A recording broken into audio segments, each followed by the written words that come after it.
The following video is an ACCURPRESS 7254 25-ton 4-foot hydraulic press brake. The machine has an ETS 3000 CNC control, and it has an in and out and up back gauge with RAM.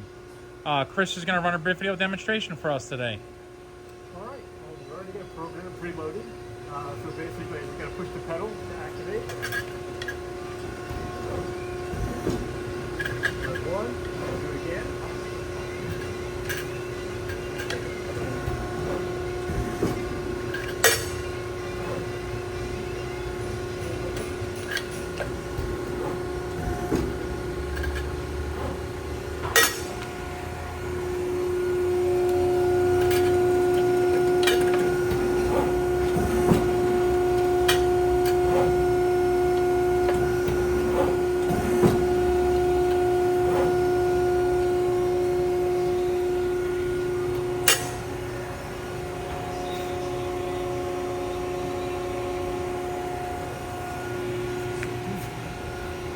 Also equipped with optical safety.